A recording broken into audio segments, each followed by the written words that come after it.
So to tie this, we're going to start on the back of our heavy wet fly hook. This is a size 10, but a heavy wire hook.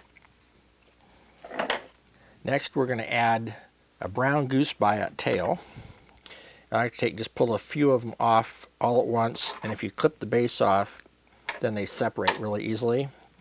And I've never had much luck tying them in two at a time. I just like to lay one on the side closest to me, make a few wraps over it to make sure that it's secure. Grab a matching one, turn it facing out for the other side and measure the length. They're the same length there. Go ahead and set it with my finger and just wrap over it to secure it on the hook as well. And those should both lay pretty much flat along the hook shank. Once they're cinched down, and you can go ahead and wrap over them, because extra materials and weight on this fly is something that's just going to help it sink. So there's the tail. For the rib on the back half of the body, I'm going to use Maxima 4-pound. It's chameleon, but to me it's brown. This will get tied in on the top of the hook shank, because we don't want to crowd the bottom too much and close up the gap of the hook. I like to tie everything either straight on top or on the sides of the fly. A piece of Maxima then just lays back. If you got a material keeper, I like to just put it in the material keeper. And then we're going to do a dubbing loop. Pull out some line, go back over it. Need instruction to go to my dubbing loop video. Set that aside, wrap the thread back up, cover the front of the hook shank, and stop about a third of the way back on the shank, because that's where we're going to go with the back of the body. I really only tie this fly in two colors. One of them is brown, and I like Hairtron brown for this. Also olive green. So I'm going to take some of the Hairtron and I'm going to roll it in my hands and make a noodle out of it, which I'm going to put in my dubbing loop. Again, dubbing loop instructions, go to my video on how to tie a dubbing loop. Squeeze that in, and just with my fingers, I'm going to spin it until it gets to be a fairly tight rope, because the back half of the body on these bugs is fairly tapered and segmented. So we're going to wrap this forward. We've got the Maxima ready to go for the ribbing. I'm wrapping these really close together, hoping that I come out just about right. Back it up a little bit because I don't like the way that came together. Right about there, and start and overlap those a little bit more. Then I'm going to stop right there, and I'm going to tie that off my thread and get rid of the extra. Next, we're going to take our 4-pound Maxima, and we wrap the dubbing this way, going away from us. So we're going to wrap the Maxima coming at us for the reverse wrap. It gives you a segmentation effect in the body. And when we get to the front, you need to make sure that you not only wrap in front of it, but behind it, and cross it over a couple times so you're sure you've caught that end in your tie down, and clip that off. A couple extra wild hairs there, and a little bit of wrap down just to finish that.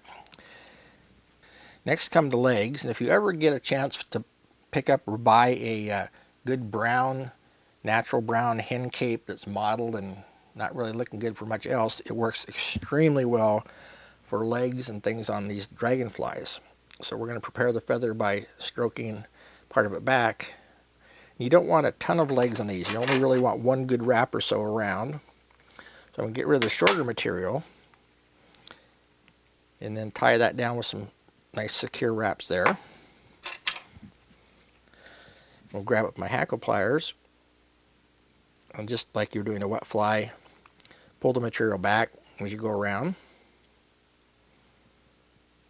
Make at least one good complete wrap around. And we'll cross over that hackle stem. And those fibers that go forward are really easy to pull back with your fingers and wrap over. If you wrap right up against where the body flares out, these will then stand out against that body and give you a really nice set of legs. And this works on any wet fly pattern, as well as patterns like Carry Specials where you use pheasant on them. Now's the time to add our material to form the wing case, and in this case I'm using Swiss straw. Actually, I think it used to be straw, but I think anymore it's a cellophane product, but it still looks like the original. And it does really well for wing cases. So I've got about half the width of a piece. I've taken actually the end of it and pulled it apart to give me half of the width, because I don't need quite a full width of material. I'm going to take that end and I'm going to wrap it in, facing toward the back. Then I'm going to do another dubbing loop, a small dubbing loop here. Wrap over it and wrap my thread to the front. Now this is one of my patterns that I designed, and I did it this way because of the eyes I use, and you'll see how I work with those in just a moment. Since the body of a dragonfly is the same color the entire length, including the head, we're going to go back to our hairtron. We're going to use not quite as much this time because we have a very small area to cover. And we're just going to fluff it out and not roll it into a noodle, because we want this part to be kind of fluffy. Up around the thorax, where there are gills and things on the natural bug. So we're going to tuck that in, spin it a little bit. If it isn't quite rough enough, we can give it a little shot there with the finger just to loosen it up. And we'll go right behind the head, or right behind the eye of the hook like that on the head. Tie it off and a couple wraps behind it. And get rid of the excess. If there's any really long pieces sticking out there, we can get rid of those. And we're going to make ourselves a little room here for the eye of the flies to go on. A little barber work here.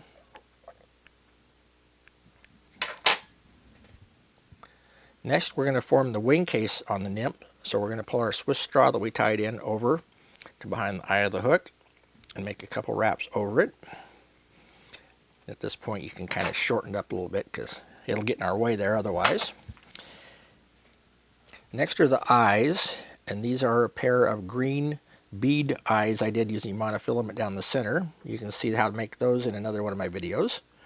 And I like to wrap over them several times in one direction and then change directions and go the other way. I feel this makes a stronger pair of eyes than if you go back and forth and back and forth. So once you get your eyes tied on, you finish the thread behind the eye of the hooks. Now your Swiss straw comes over the top, and you make a couple wraps over it. That forms the head between the eyes, and we'll throw in a couple half hitches and clip our thread off, and then go into the Swiss straw and form a little bit to make the opening wing case. And that is our completed dragonfly nymph, except for a touch of cement right on the top. There it is.